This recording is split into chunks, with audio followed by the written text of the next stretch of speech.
everyone, I'm Lisa. And I'm Nick. And you're listening to It Takes Two, the podcast where two people take two movies with the same plot or premise and watch and discuss them. And continuing on, celebration of my birthday month with movies I actually enjoyed. Well, one of them was debatable. We watched John Carpenter's Escape from LA from 1996? 1996. And I was going to say 2006. And Prisoners of the Ghostland from 2021. And wow, what a movie. It sure is a film, movie. yeah. It definitely exists. Now, if you haven't heard of Prisoners of the Ghostland, I'm not surprised. Because Nicolas Cage describes it as the wildest film he has ever been in. it's just bizarre from the opening credits to the ending credits. I have watched the movie and I still have no idea what happens in it. It's funny because I was watching it and because I've never seen as we discussed in last episode. Yeah. I've never seen the Escape movies before. And we watched Prisoners of the Ghostland before we watched Escape from LA. And I was thinking, oh, you know what? There's actually some similarities between this and Escape from New York. Maybe we should have compared it to that one. And then it turns out Escape from LA is just a remake of Escape from New York. It's a continuation of the story where the exact same thing happens, yeah. Yeah. I've also done a complete 180. And now I love the Escape series. Yes! I don't know. Escape from New York I still am iffy on, but I loved Escape from LA. I think it's a much better movie, and it's so good. Which is funny because it's the worst rated out of the two. Yeah, which do you prefer though of the two? Are you an Escape from New York or Escape from LA person? I love both of them. Yeah, which would you prefer though? It's like asking which Lord of the Rings one's the best. Return of the King. Two Towers. Okay, so answer it for the Escape films. LA. Oh, really? Okay. Because I thought you were more of an Escape from New York person. And I was going to say, I mentioned in the previous episode that Escape from New York is Kurt Russell's favourite film that he's ever done. Yeah. Escape from LA is John Carpenter's favourite film that he's ever made. Yeah. So, we're on the John Carpenter side of it. Yeah, so these are two very interesting movies. Oh my god. So, Prisoners of the Ghostland is... It's a wild ride. I don't know that we can do it justice. I think people should watch it, but I also think people shouldn't watch it, and I'm not sure whether to recommend it or not. I recommend it just because you have never seen a movie... Like, we've watched some pretty weird movies. Yeah. If you've ever seen a Neil Breen movie, you're just like, wow, this is so bad, it's good. You know, Trolls 2 comes to mind. You know, they're going to eat... Trolls 2? Yeah. Trolls World Tour? No. With like Sam Rockwell and Anna Kendrick? No. They're eating her. Then they're going to eat me. Troll 2. Yeah. Without the... okay, because Trolls 2 is a totally different film. Sorry, yeah. It's got the McElroy brothers in it. Yeah, okay. There's a lot of bizarre movies out there. Yeah. And then this one is just Prisoners of the Ghostland. You don't know what's going on from the beginning. I can't decide, is it ridiculous or genius? Like, I think it's all deliberate. I think it's like just a total, like, excuse my language, but a total mindfuck of a movie. I think that's like the whole thing. I think it is like, because it's very, it definitely kind of leans into almost anime ridiculousness at times, and it is set in Japan, but like primarily in a town called Samurai Town, which is a like 50-50 split of like weird traditional Japanese town and Wild West saloon type situation. Okay, so to help you explain it to those people at home who are like, what did she say? Picture the very famous movie Mad Max 2, or Fury Road. Fury Road work, no, because there's too many cars. Mad Max 2, or even Thunderdome, which is the third one.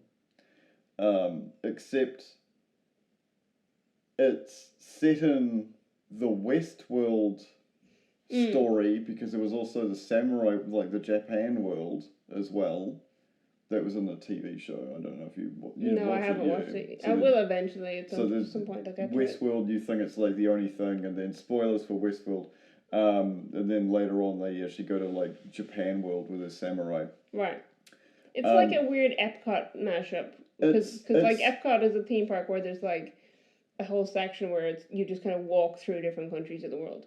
It's like it's post-apocalyptic. Yeah. Except only in that area. Only the people who survived were otakus and people who are really into cowboys. Yeah. And they just live together in harmony to the point where you don't know which group of goons that Nicolas Cage's character, what was his name? Hero. Oh yeah, his name is Hero. Yeah. And his best friend's name is Psycho. You don't know which group of goons Nicolas Cage is going to be punching in the next sequence. Is it going to be Japanese men dressed as cowboys? So hang on, there's 4 things. So there's the Japanese men dressed as cowboys, there's the samurais, there's the weird people wearing like junk for clothes, and there's the dead zombie hell prisoners who've been blown up in a radioactive explosion. Now, if that didn't make any sense to you at home, it doesn't help when you watch the movie. It is absolutely bizarre. It's in the most engaging way possible. Now, we mentioned in our previous episode, and I didn't know how important this would be, but in our previous episode we talked a little bit about films that are stuck in production hell, which it turns out was both of these movies, because they were originally writing the script for Escape to LA in 1985, and it took 11 years to get the film made. And Prisoners of the Ghostland, the guy wrote it 17 years before he got anyone to agree to make the film with him. I'm not surprised, because anybody who read that script would have been like, what is happening? Yeah. Am I missing pages? So it's written by an Iranian guy, whose name is Reza Sixo Safai, who also wrote A Girl Walks Home Alone at Night, which I've never seen but wanted to see because it's a weird mashup of genres, which I'm now understanding seems to be his whole thing. Because that is a Iranian Western vampire movie. Yeah. So now those are words. Yeah, we need to see that. So it's a Spectrovision film. So it's produced by Elijah Wood's company. Yeah. And now I even more want to see it, having watched Prisoners of the Ghostland. But yeah, it literally took 17 years for him to get someone to sign on and make it. But I mean, hey, he must have had a real passion for that film to still be pushing it after 17 years. I couldn't find anything on the budget, by the way. Literally the only thing I found about the budget for Prisoners of the Ghostland was someone who claimed that the budget was $75, which can't be true. Because Nicolas Cage isn't going to work. Yeah, he's for got pennies. He's got the IRS to pay. Yeah. So I have no idea what the budget was, but it only made $71,000 in box office. So that's fun. I wonder if in like 10 years' time it'll be like a cult movie where people will be I like, oh my god, you haven't seen Prisoners of the Ghostland? I can see it as a cult movie. Yeah. Absolutely. And I can also understand, I was wondering, with the idea of the premise that I had before we watched it, I was wondering why this movie wasn't sued by John Carpenter for ripping off his movies. Yeah. But like, if he ever sat down to watch it, he'd probably be like, what the fuck am I watching, and not want to be associated with it. So, how these movies are the same? Again, we find Snake Plissken. He's been captured by the authorities. Again, more alternate history, far more fascist, but in the eyes of like extreme What's that movement? The movement that existed in America in the end of the West. It started with P. What the hell is it called? The movement. Yeah, it was a movement. It's gonna drive me nuts now. Okay. But basically, you have extreme Prohibition? No, that was later. That was way later. That was like post World War One. What? I was just thinking that of the fact that they don't allow alcohol or smoking or anything potentially dangerous to your health or whatever, or anything morally wrong. Yeah, they've gone like full and like borderline Sharia law, but like American version of that. So it's very fundamentalist Christian to the extreme of like, except they're not moral crimes. I mean, it's the kind of bullshit Christianity that Americans do tend to preach. Yeah. No offense for American It's listeners. very southern televangelists. That's what they base it on. Yeah. 100%. That's what they base it on, televangelists. Because it's not, because like the reason that I stepped in there is like very much, while on the surface the things they're banning might be, seem like they're going with Christian stuff, like what they're actually doing is very much against Christianity. Yeah. So they're not being very Christian. They're literally like just want to kill people, so that they can stay in power. Your options are to be exiled out of America into LA, which is now an island due to an earthquake, or the future of Wellington. Just get electric chaired. Yeah, and it's like not even. And people are just choosing to go in the electric chair rather than be sent over. It's weird. Once again, Snake Plissken is so in the Escape from New York. They put like bombs in his throat. Is that what they did? Yeah. So he was going to explode after a certain amount of time if he didn't do whatever. Yeah. Whereas in this one, they've injected him with a virus that's going to kill him after a certain amount of time. Yeah. And in Prisoners of the Ghostland, he puts on a leather suit. Yeah, they put him in like a... which has like emotion activated bombs on certain parts of him. He's got 2 bombs on his testes. Yeah, if he ever gets aroused. Yeah. 2 bombs on his elbows for if he tries to harm an innocent woman. Yeah. Which is like, that was obviously going to backfire. Like, how can it tell? Yeah. There's too many variables. And then the ones on his throat for if he tried to tamper with the suit at all. Which makes no sense because later on he does tamper with the suit and it doesn't explode. I was expecting those to not actually get set off. And then there is a sequence. You were going to be forewarned. Again, spoilers. If you haven't watched Prisoners of the Ghostland and you want to and you don't want to hear about it, stop listening right now. Because there is a sequence where one of his testicles gets exploded. Yeah. Because he's pouring water into the girl's mouth for her to drink and then he gets aroused and his testicle explodes. Yeah. We haven't said what they're doing. So what are they doing? Explain it to me. Explain it to me. Snake Plissken is going into LA to get the president's daughter. He's not actually, they've said he can kill her. They don't actually care about her.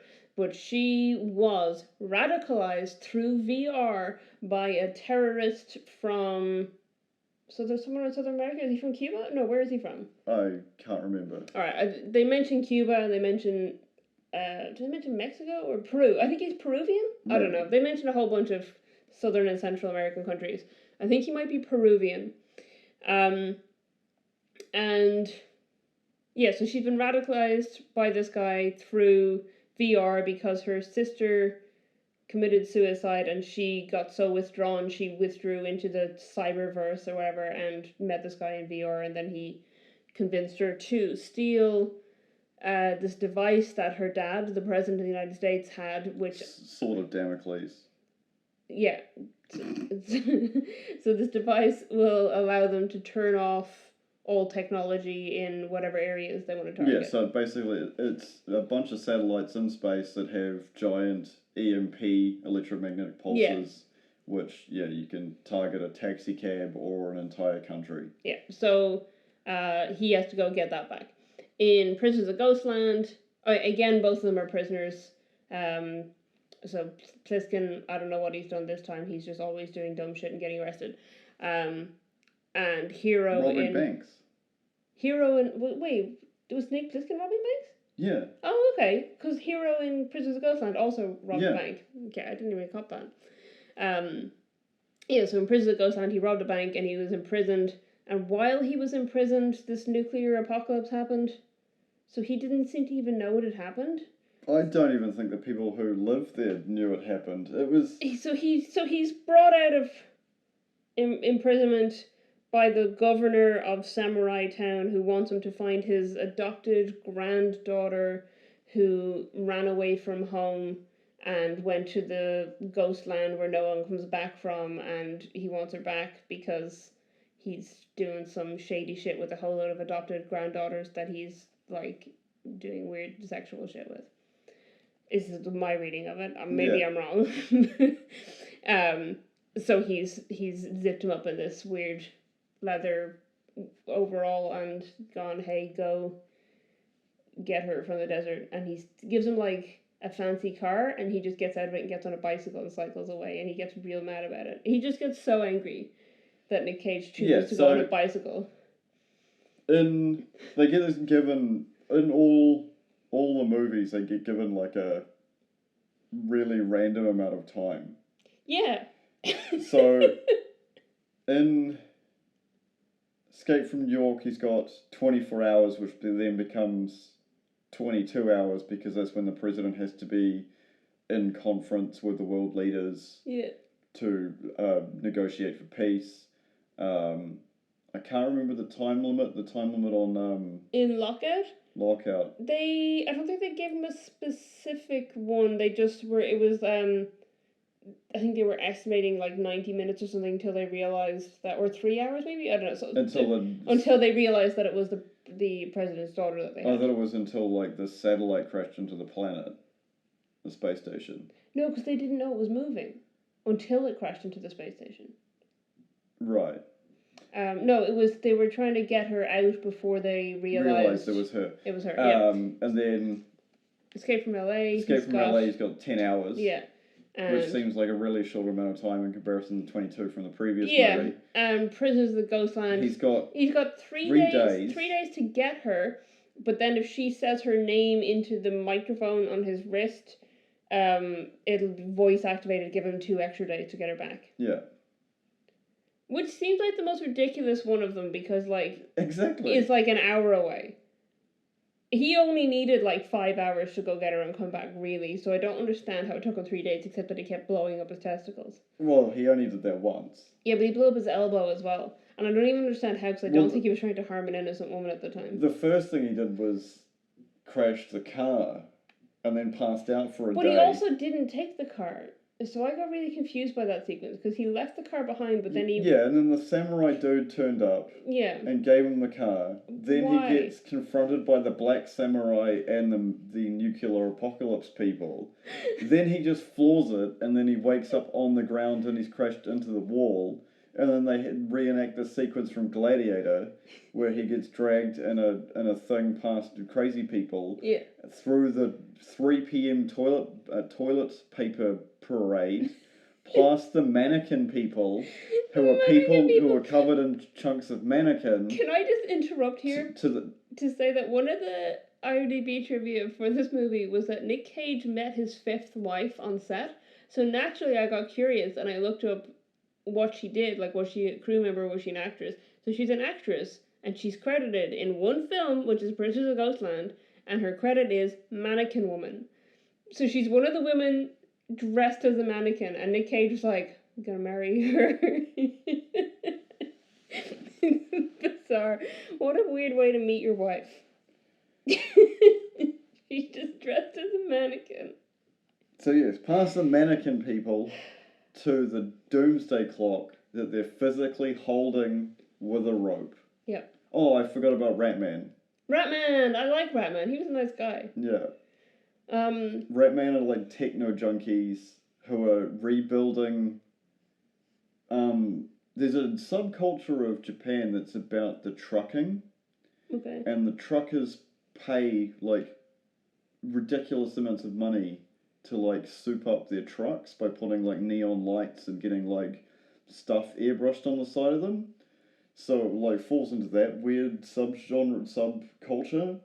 But they're just, like, doing that, yet they have no petroleum or diesel, and it's, like, super rare, which is very bizarre because all of these vehicles are, like, on the entire time, just using battery power. But also, again, can we highlight that this apocalyptic event in this movie seemed to have happened in, like, it just encompassed 2 towns. Yeah. It's not even, like, Japan-wide, never mind worldwide. So, like, could they not just, like, go a couple of hours Well, away? no, because they're in a different dimension. There are people from hell there, so it's very confusing. I feel like, I mean, different writer, but I feel like it almost exists on the same plane as Mandy. Because in Mandy, they also just, like, randomly summon bikers from hell, right? Yeah. Where it's like, you think this is just normal Earth, and then you're like, what is happening? And then there's, like, weird bikers from hell. Yeah. Who fight with chainsaws and stuff. Yeah. So it does feel a little bit like that. I wasn't expecting it to be so, like, fantastical. Testicle. Fantastical. Yeah. I really enjoyed it, though. I really liked both these movies. I think, not that I want to be comparing it to Escape from New York all the time, but I think Escape from LA was, like, written better. I think there was better acting in it overall. I think, like, all the actors were really giving... I think Prisoners of Ghostland, every actor was going full ham at it, which was wonderful. It really worked for that bizarre movie. The music was better. Because he had a co-composer. He had a co-composer in the first one. I don't know who it was in the first one, but the one for this one was the woman who did the music for, like, Batman the Animated Series and stuff. So it's some good shit, you know? Well, it also has Toll in it, which is one of my favourite bands. True. It did feel very 90s, even though it's set in 2013, but that's, you know, a whole thing with trying to do futuristic stuff when you don't know what the future's going to hold. Yeah. I think they did more realistic future stuff this time, though, because, like, the ones made in 81 set in the 90s was, like, the future stuff was, like, here's a block with a radar on it. Whereas this one, they were like, we've got holograms, we've got virtual reality, we've got this, like, we can press a button and a TV screen appears in midair, you know, like... Yeah. I feel like they're a little bit more ambitious with their futuristic tech this time, and it worked out well. Though his weird submarine thing was just very strange. It's also used in Metal Gear Solid. That's how Snake gets into the facility, is through Snake the Plissken or Solid Snake? Solid Snake. Solid Snake Plissken? No. How he gets into the facility is via getting fired out of a torpedo. Yeah, it's weird. Steve Buscemi is an utterly bizarre character, but I love him. Map of the Stars Eddie. Map of the Stars Eddie, he's so good. I like that, like, one of the first person he meets when he arrives in LA is this surfer dude who's just ignoring everything else that's going on because he just likes to surf. Yeah, it's Peter Fonda. And then he ends up, like, meeting him again, and he's like, whoa, dude, you got here just in time, there's a tsunami! And they just surf on the tsunami. And it's fantastic. No, the best character introduction and death is the Muslim girl. I can't remember the bloody character's name. Is that the lady who I took a quote down from? Who says once you figure out this place, it's really not so bad, and then immediately gets shot. Yeah. Yeah, she's pretty cool. And her crime was being Muslim. That was what she was arrested for? Yeah. That's ridiculous. Yeah. God damn fascist state. Yeah, exactly. Yeah, it's more of the same. The president's now president for life, which is a violation of Constitution, but apparently They rewrote the Constitution because he predicted that LA would sink into the sea, and it did due to an earthquake. They but that's wanted like predicting it'll rain in Wellington. Yeah, they wanted Donald Pleasance to reprise the role Yeah. and for him to have been the president that predicted this stuff. Yeah. But he declined because he was ill, and then he died before they started production. So that's sad. But yeah, weird president for life situation. I don't like that. President for life is a bad idea. Yeah. What I find interesting. That's the British version of doing things. Yeah. Lovely blue passport. The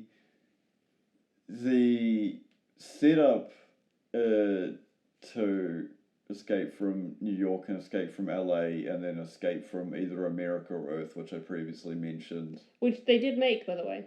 What? Yeah, John Carpenter made the film, but because Escape from LA tanked, he changed the script a little bit and changed the name of it. To what? I think it's called Ghosts from Mars. Okay, I'm gonna have to find this movie now. I'm not gonna do it now. It's I think like 2002 or something. I think it was called Ghosts from Mars or something along those lines. But yeah, it's the script that was originally Escape from Earth, I guess. Became that movie. Interesting. Yeah, so he did make his film, but because Ghosts of Mars it's called. Ghosts of Mars. Yeah. Yeah, but because this film was such a flop, because we didn't mention the budget and box office on this one, but budget for Escape from LA was $50 million. Yeah. Box office $25 million. Yeah. So it was a proper flop. So it's still his favorite of his films, and he thinks that eventually people will come around and love it, which we also think about Prisoners of the Ghostland. So. Yeah. I don't even know where to start. I know we've been talking about the movie for 26 minutes, but still, like, it's so bizarre, because... Which one? Prisoners of the Ghostland? Yeah, like, my favourite sequence out of all of it is, I can't pronounce that name because I'm terrible at Japanese pronunciation, even though I did study it. The samurai bodyguard of the governor. Yasujiro. Yeah. Just like... I don't know if I pronounced that correctly, but I was listening to... I got really excited whenever he was on screen because he was like supposed to be good and then bad and then good and then bad. Yeah, he's like defending Nicolas Cage by killing other samurai.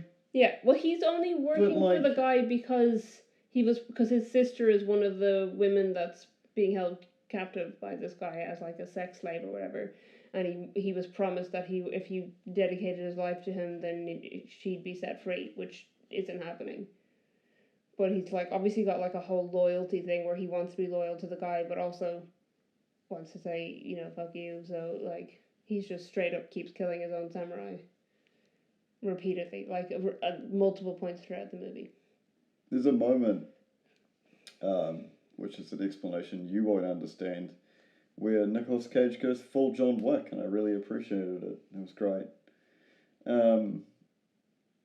Yeah, just absolutely bizarre. Like, the Escape series have over-the-top cars, like the Duke's car has, like, they've just souped it up by putting chandeliers on it and a disco ball. You pointed out the disco ball. And this one, they've got a disco ball and loads of little like mannequin doll heads. Are they heads? mannequin heads and doll Yeah. heads? Mannequins. Again, there you go. There's a tie-in between the two movies. Yeah. Mannequins. Yep. And it's just... Yeah, Escape from LA is very, like, post-apocalyptic, like, proper post-apocalyptic. And there's just scenes in it that are just so shockingly LA. It reminds me of the episode of Futurama when his ex-girlfriend froze herself and then wakes up, and then they're going to like have to deliver Pauly Shore to an anniversary of like Biodome or Encino Man. I can't remember which. I think it's Biodome. And they just realise it's not Pauly Shore, so they just dump him, and they think it's like the year 100,000, but in reality they've just been dumped in LA, and there's just kids shooting at each other and smog and acid rain and stuff, and it's like, no, this is just LA. This is just LA. This is just LA. We're still in the future, like. And there's just sequences in here where it's just like people having a gunfight and them like driving down the road shooting each other, and there are just kids that rock up in a hot rod and just gun down a bunch of people praying with Uzis, and they're like little kids. They just like pile out and shoot everybody and then pile back in, like it's like, oh, it's time for the T-ball. They get into your dad's car. Yeah, it's so bizarre. Painted with hot rod flames. Yeah, it's so bizarrely, perfectly LA. Yeah, even in the most offensive way possible. I was gonna say, even the fact that, like, you know, in the Escape from New York, they have him go into like a boxing match gladiator thing. Yeah. And this one, they just make him play basketball. Yeah. Apparently, he made all those shots, by the way. Yeah. None of that was CG or like stunt thing. That's just Kurt Russell. Even the one from the opposite side of the court. Yeah. He just made that shot. Yeah. You know, oh no, you haven't seen it. What? You haven't seen it. Seen what? The basketball shot in Alien Resurrection. No, I haven't seen Alien Resurrection. Or made Ron Perlman break character. Oh, really? Yeah. I love there's like a video of a news guy reporting on someone making a blind half-court shot, and he just throws a ball behind him at the end of it, and it goes in, and everyone just goes like silent, and he's like, what happened? And they're like, you did it, and he's like, no, you're like joking, and they're like, no, you just did it, we got it on camera. It's so good. Boom goes the dynamite. Just Kurt Russell is just apparently, he wanted to do it really well, so he practiced so hard that he became just like excellent at basketball, which is wonderful. Which is a shame, because like the gladiator scene in New York is pretty iconic, because it starts off with baseball bats, and then they're using like dustbin lids as shields with like spiked baseball bats. Yeah. And before he gets led up to the basketball court, after he's obviously been captured and stuff, there is like crazy gladiator matches happening. Yeah. And one of the weapon, because they do the whole Roman Colosseum Emperor thing where they thumb down. He's got like the giant crab claw. Yeah, he just cuts the guy's head off. From like Futurama, where like Fry fights Zoidberg. With a giant like crab, with like a nutcracker. There's so much of it that is just so fantastically like escaped into pop culture, even though maybe that was never the intention, and probably like I'm just connecting dots here. Yeah. I also love the like commentary they make on plastic surgery. Oh yeah. That they've got like all the like people who've had too much plastic surgery, so now they're like living in tunnels, and they have to assemble body parts from new people coming in so they can get new body parts and stuff. It's like, okay, that's a bit messed up. And the Surgeon General of Beverly Hills is played by a very unknown actor at the time, Bruce Campbell. And it's just so fantastic because it's just so creepy. Just eerily creepy, of just all these people with just like sewn together bodies and faces, and it's a little bit messed up, and they all have that weird like plastic surgery addiction face, which it looks like a doll's face has just been sewn on. It's super creepy, or like a mannequin face, because in the other movie they just cover themselves in parts of mannequins and stand in the sun inexplicably. So I still don't understand what the point of that was. She ran away from her like sex slave life, and then she woke up without her voice. Well, no, she woke up and she like screamed, "I'm not a prisoner," or whatever. She woke up like. That's like set later though. Oh, is it? I wasn't sure, but that never happens then. Okay, whatever. Anyway, so she ends up in this other place, in the middle of like wasteland town. And just like covered in mannequin parts, and she can't speak because the Ghostland has taken her voice from her. And it's like, what does that even mean? And then they're like, well, this is not where she's a prisoner. And it's like, what are you like? What I get that she felt like a prisoner where she was before. But you're also keeping her prisoner here by making her pretend to be a mannequin and not allowing her to speak. Like, what is happening? What is any of it? And then there's like, Nick Cage is always having flashbacks to the time he robbed a bank. Because, like, he was convicted of, like, killing a whole lot of people, but it turns out he killed none of them.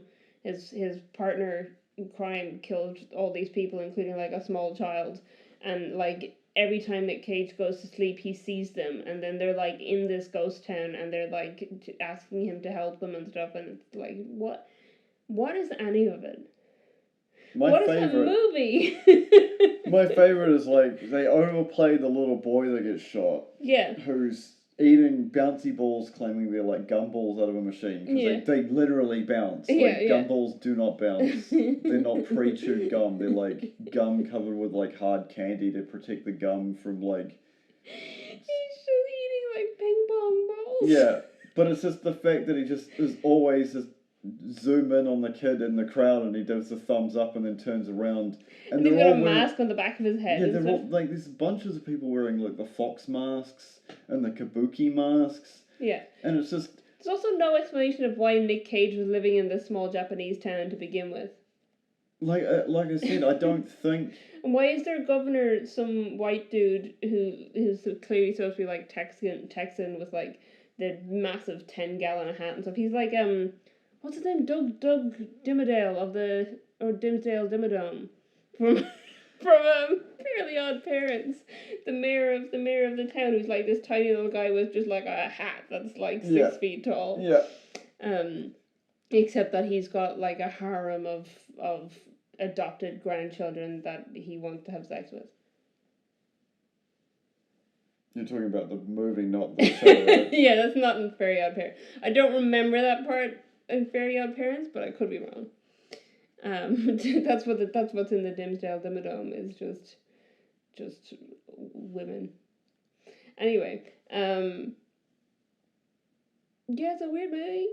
I feel like we could have almost compared Prisoners of the Ghostland to Fury Road. There's definitely some kind of a comparison to be made there. It's not quite the same though. It's definitely more inspired by the Escape movies. But there are elements of sort of that Mad Max-esque, like future predictions. Yeah. Him being kept as a prisoner, you know, there's lots of similarities. Trying to steal back women who have been kept as slaves. Yeah. Like, there are lots of similarities, but, like, Mad Max Fury Road is set in... Australia. I was going to say a post-apocalyptic reality. I was going to say modern Australia. But Prisoners of the Ghostland is, like, Mad Max weeb. Like, it's so bizarre. Westworld. Mad Max Westworld Weeb Edition. Yeah. It's like the apocalypse happened while people were doing a, like, Wild West reenactment next to, like... Well, I mean, I don't think we can call it, like, a weeb film, necessarily, because it is directed by a Japanese man. Yeah, it's more otaku than weeb. Yeah, because it is legitimately, like, I guess a Japanese film. But it's shot in America. But that was a budget thing, I think. So it was, there was, like, a whole thing. Yeah, so it was delayed. So it took 17 years for the writer to get someone to agree to make the movie. And then the guy who was set to direct it, who did direct it in the end, had a heart attack. So they ended up delaying the movie for a year.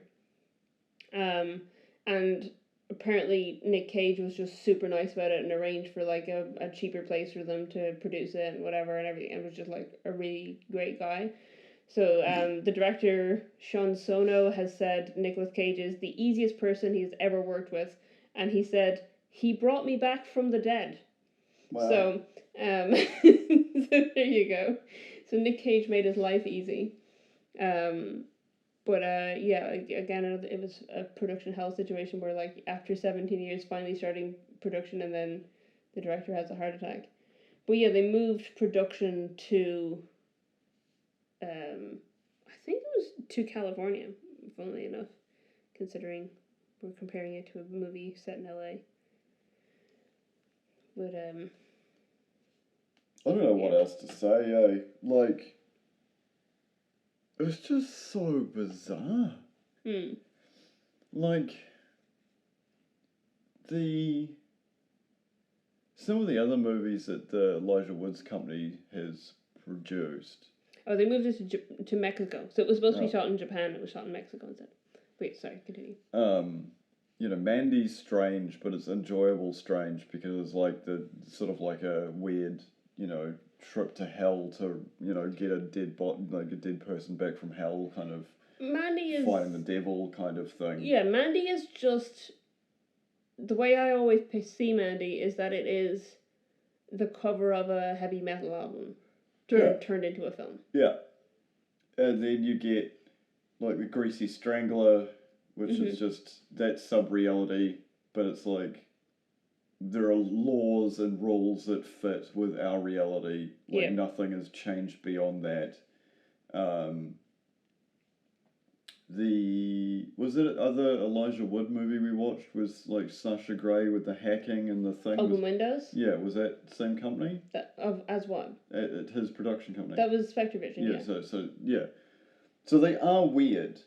Like the movies they make ones that normally wouldn't be made by big. Make I thought you were saying they made. You're just not listening to what I was saying. No. Yeah, I was, but I thought you were including Prisoners of the Ghostland in that. But this is like turned up to 11. Yeah, but it is a director that they've worked with. Yeah.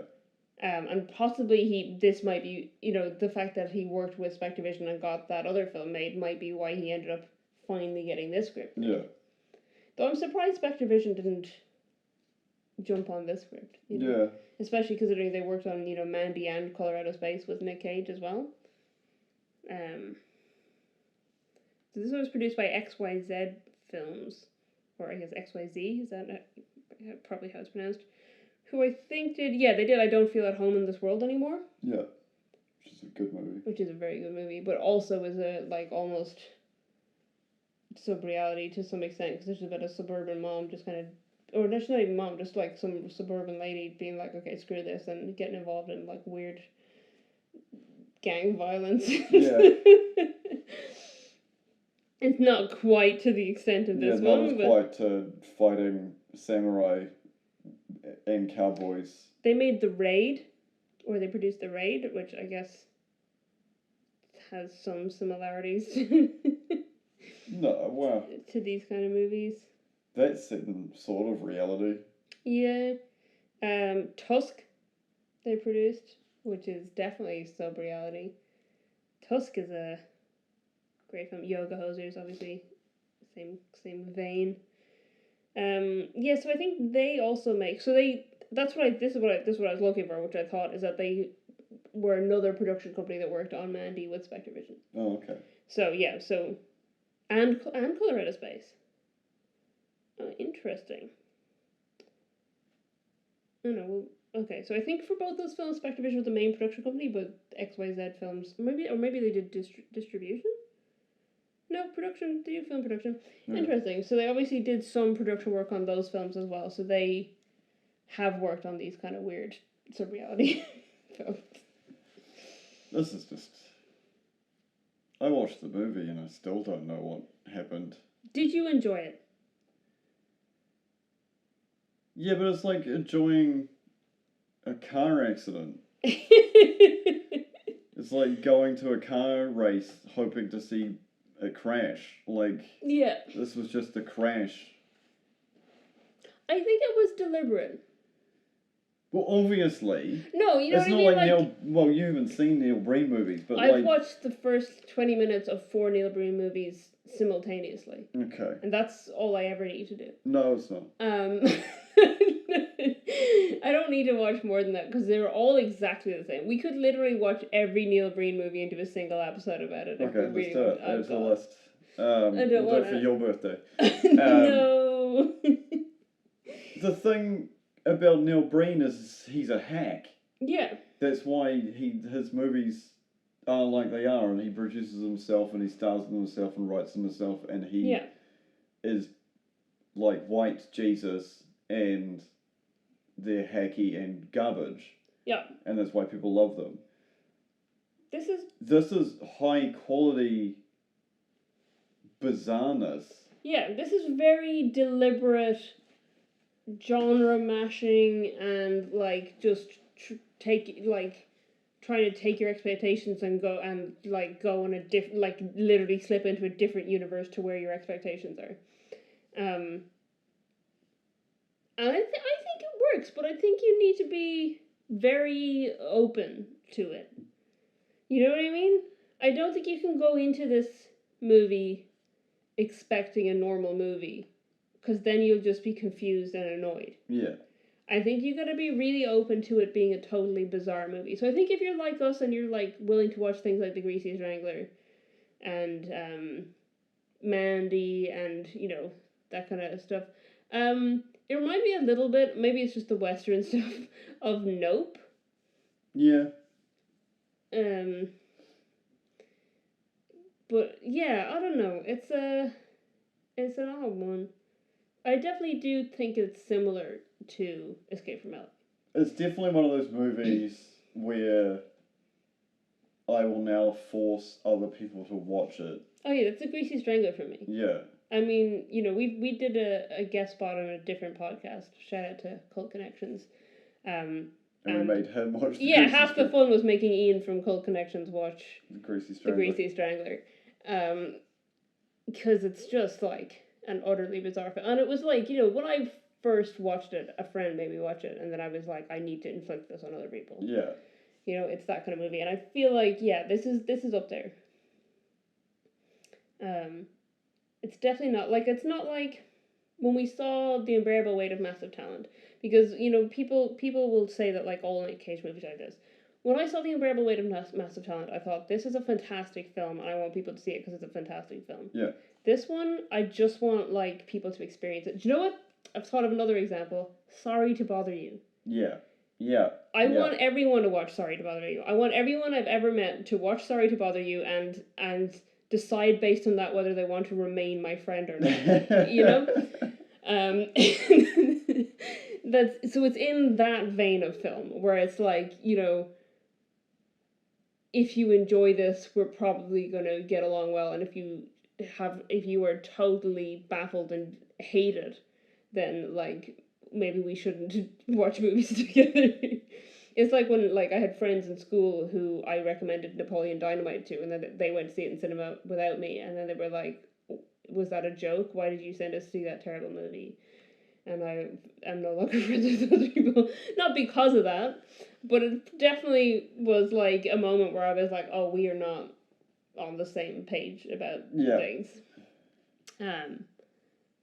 Yeah, that was a long-winded way to say I do recommend people watch this movie. Why are you drinking 1%? But I'm not saying you're fat, but you could totally drink whole.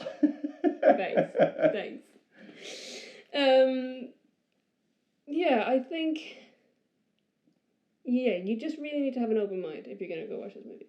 Escape from LA, on the other hand, just watch it. It's hilarious. It's great fun. Yeah. It's a lot of fun. Timing's great. Music's great. Acting's great. Yeah, and you can tell there's a lot of love in it, I think. Yeah. It's Kurt Russell's only acting credit, only writing credit. Yeah. Obviously, he's acted in other films.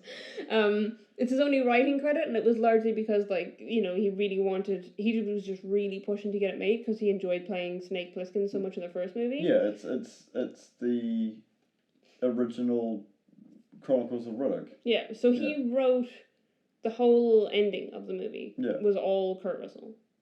John Carpenter's come out and said, no, Kurt wrote all that. And it's his only writing credit. And it was literally because it was, you know, they were reading drafts of scripts and they hated them, and then he was like, no, we need to get this made. So he co-wrote it. And good on him. Yeah. That's good. He should have written the first one. No, I think maybe they didn't. I don't think they knew what they had with the first one. Which is why the second one is pretty much a remake, but it's very good. Yeah. And the fact that they've transplanted it from a very, like, clear New York setting to a very clear LA setting, like, there's totally different cultures to riff on there. Yeah. Like, obviously, you've got the surfer stuff, you've got the plastic surgery stuff, you've got the Hollywood, Map of the Stars Eddie and stuff. Yeah. The gang wars, There's gang wars in both, really. not just as different, open, yeah. like a different kind of genre of gang wars. It's just, yeah, it's easy to compare to the other two movies that we previously did. Mm-hmm.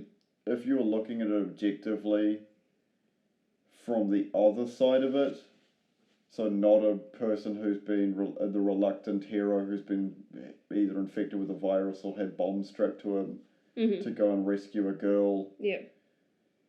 If you take away those parts of the movie, there is nothing you compare Prisoners of the Ghostland to. Yeah, it's... Maybe Dante's Inferno, like... It's so... It's definitely... It's like if someone tried to mash Mandy and Fury Road and Escape from LA together into one film, but made it a Western. Honestly, I think it's more Thunderdome, but yeah. I haven't seen Thunderdome. Okay. Why not? I just haven't. Literally the only Mad Max movie I've seen is Fury Road. Okay.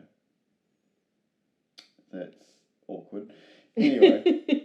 Listen, I watched the Die Hard movies. I watched 3 and then 4 and then 2 and then 1 and then 5. Sequence makes... I'm sorry, but there's only 3 Die Hard movies, and then there's some fan movies that are based on the same character with the same actor in it. Yeah. Those are called continuations. No, they're not. Sequels. No, they're not. Okay. 4 does not happen at Christmas. Does 3 happen at Christmas? I don't think 3 happens at Christmas. No. So why do you accept 3 but not 4? Because 3 is better than 2. 4's got Mary Elizabeth Winstead and Justin Long in it. Yeah. But he's still a cop fighting terrorists. Like, 5 is terrible. Is that the one where he teams up with his son who's now a CIA agent? Yeah. And it was written by Bruce Willis? Yeah. Those are fan he fan movies. blows up a nuclear plant or something. It's like set in Chernobyl or something. Okay, that's just... Isn't it? I don't know, I've never seen it. I think it's set either in Chernobyl or in like a fictional version of Chernobyl. That's okay. And they like blow it up. Maybe that's not what happens. I watched it in 2018 on TV. It was just on TV one day and I watched it. And Where was I don't remember it. I don't know. I didn't know you. I? Probably playing video games. That sounds like me. It was accurate to what I used to do all the time. It was like, a year before I knew you or something. Okay. Any more trivia? I don't know. I feel like I've spoken on most of the trivia. The Happy Kingdom, which is obviously supposed to be Disney, was filmed on the Back to the Future set, which I spotted in the movie, and I was glad to be able to confirm that was accurate. Yeah. I have a whole paragraph long quote from John Carpenter about how it's the better movie, which I just thought was fun. I don't know if you want me to read it or not. Yeah, I feel like I've actually covered all the things I had because they were fresh in my head. I've remembered them all. So the only thing I didn't cover was that quote from John Carpenter, but I did tell you that it was his favourite. While we were talking earlier, I did realise what we can do for Patreon stuff when we get a Patreon going. Oh, really? Yeah, we could do a Sorry to Bother You watch along party. Oh, no. And then how many people tap out during that movie. Oh my god. That'd be fun. That would be fun. You give us money and then you can watch Sorry to Bother You with us. Sorry to Bother You is a fantastic film. Sorry to Bother You is so good. I saw Boots Riley, the guy who wrote and directed Sorry to Bother You, has got a new TV series coming out, I think. Oh, okay. So I must look into that, because if it's anything like Sorry to Bother You, I need to see it. We haven't given away anything about Sorry to Bother You, I don't think, which is good. Yeah, you have to go to that movie blind. There's no... Yes, absolutely. It's fantastic. It's very well written. The cast is great. It's got Lakeith Stanfield, Stephen Yeun, Tessa Thompson. Who else is in it? Don Glover. Oh, not Don Glover. The other one, Danny Glover. Danny Glover. Army Hammer. Yeah. The actual cannibal Army Hammer is in it. Playing himself, I think. Yeah. Yeah, it's a ridiculous cast. It's an absolutely great movie. I can't tell you anything about it. You just gotta watch it and trust me that it's a fantastic movie, but that it is an absolute wild ride, and you need to be fully open to experiencing the strangest movie you've ever seen. Next to the Prisoners of Ghostland. I honestly think... Well, Sorry to Bother You had more of a commentary to make, I think, than Prisoners of Ghostland does. So. This is... Yeah, it was just bizarre. Yeah, I'm not sure what they were trying to comment on in Prisoners of the Ghostland. Yeah. I feel like there's something in there that he wanted to tell us, and I have come away from the film not knowing what it was. But I definitely enjoyed it. It felt like, do you know what it feels like? It feels like a Primus video. Have you ever watched any of Primus's videos? Yes. It feels like a Primus music video. Like just 90 minutes long. Winona's Big Brown Beaver or whatever. Yeah. You know, where they're in the cowboy costumes. Yes. Yeah. That's what it feels like. Oh, that's it. That's the end. That's the best way to sum it up. I was gonna say, if you haven't watched Prisoners of the Ghostland, I doubt anyone has watched Prisoners of the Ghostland, but I do recommend it. But it again, made less than $100,000. No one's seen it. Don't expect it to be a normal film. Is my best advice. Don't be on any form of mood stimulants, or otherwise you'll be in the fetal position. Because your brain is snapped. Yeah, I don't know. Yeah, it's a bit of a strange movie, but very interesting. And I would like to watch more movies by the same writer. Yeah. Yeah. So eventually I'll watch that Iranian vampire western that he's made. Where can people find us? You can find us on Twitter, Instagram. Twitter and Instagram at @ItTakesTwo_pod, and on Facebook and Tumblr at @ItTakesTwoPod. Our YouTube channels @ItTakesTwoNZ. We have a Discord server that you can find a link to in the show notes or on our Twitter bio or our website. Our website is ittakes2.co.nz. Thank you for having us in your life, in your ears, in your head. We'll catch you next time. Goodbye.